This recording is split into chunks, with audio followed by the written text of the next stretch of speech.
Hello everyone, I'm Dylan with Mad Vehicle Protection in Simi Valley, California. We specialize in doing paint correction, ceramic coating, PPF, and advanced detailing. If you're looking for something basic, go down the street to the Tapo Car Wash. We don't do that here. We take the proper amount of time to get the job done right every single time. I have restored hundreds of headlights on cars. Headlights get gross, everybody knows that. Pretty much every single headlight out there gets destroyed over a certain amount of time from the elements, and they get all foggy and gross, and you start not being able to see very well, and they just look gross. 90% of headlights are the same when it comes to the process to restore them.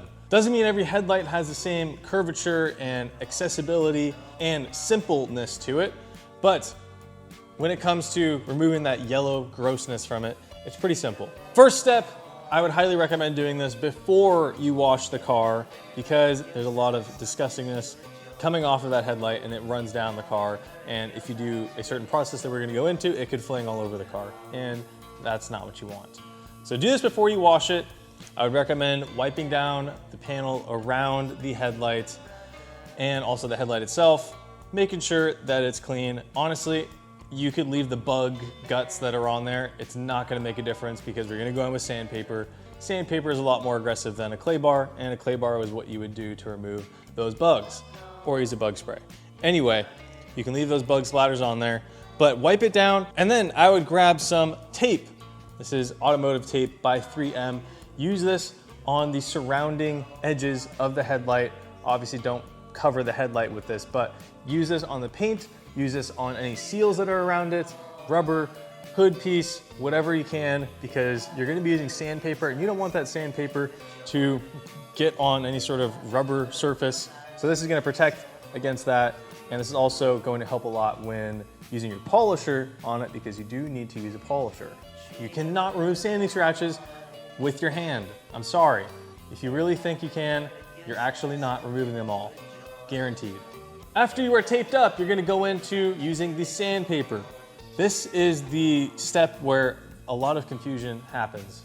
What grit do I use? How much do I use? I'm gonna make it simple. With 90% of headlights, you can use about 1500 grit to 2000 grit sandpaper as your starting grit. I've seen people use 800 grit. Yeah, that's gonna work in the way that it's gonna remove that yellowness and fogginess really quick, but you're gonna have to go in and remove 800 grit sanding marks on that headlight. That's not gonna be fun. Don't do that. 1500 grit is relatively easy to finish out when using other sandpapers on top of it. So you're not gonna have to go insanely crazy and try to remove 800 grit sandpaper marks. Let me get this straight. If you're using 800 grit sandpaper, yes, your headlight can look as clear as day when you're done. However, but same with paint, it can look shiny and it can look clear, but when you hold the light up to it, you can see all those scratches and imperfections in it, and you don't want that. You want a mirror finish. So how do you use the sandpaper? Well, that's a great question. You have a couple different options. I'll show you my favorite first, and then you guys can decide if the other two are for you. I used to do this. I do not do this anymore, but you can attach an interface pad just like this to your polisher, and you can attach your sandpaper to this and go in and remove all of that grossness. Yes, this is definitely quicker. However, I really hate how this interface pad makes the polisher stall a little bit, and it makes it a little bit less efficient in that way. It does stall out the polisher just a little bit when using it, so I find that a little bit annoying.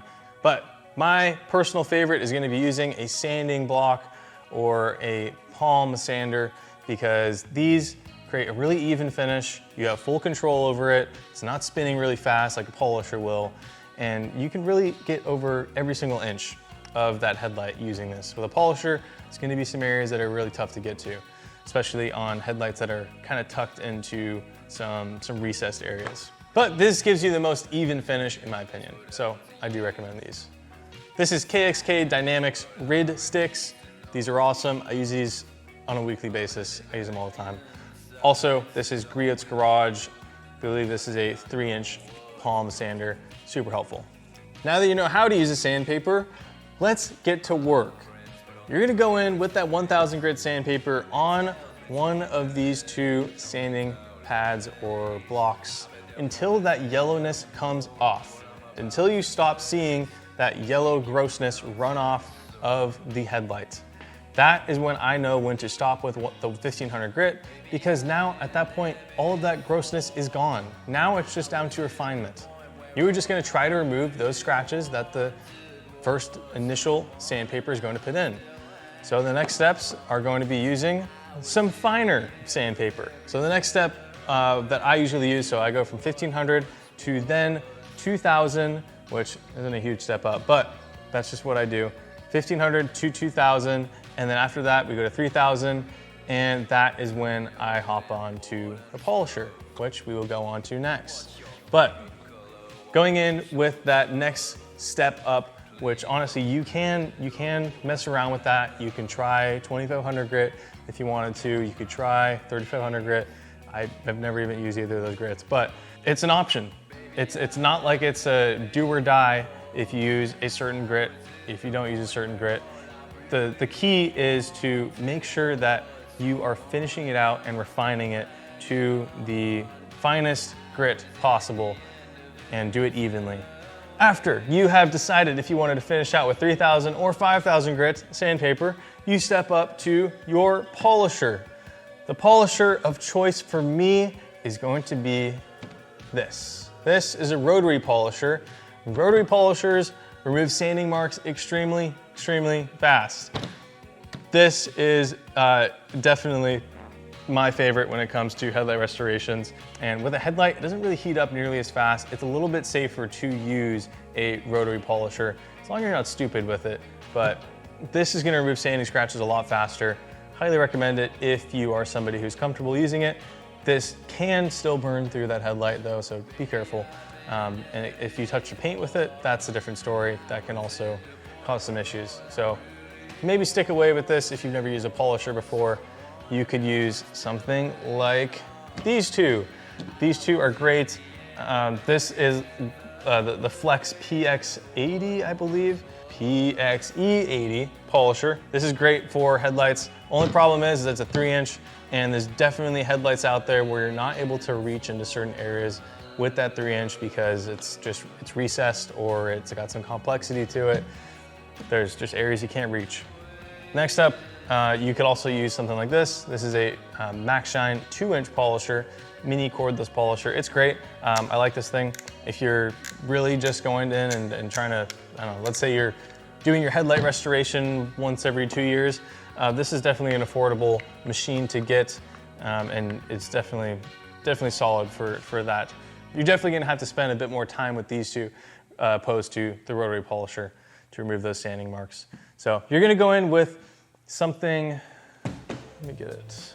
When removing sanding marks, you have to be using a heavy cutting pad on your polisher. So personally, I just love microfiber cutting pads. These ones by Buff and Shine are great. I believe this one is the 312 MFP cutting pad. It's great.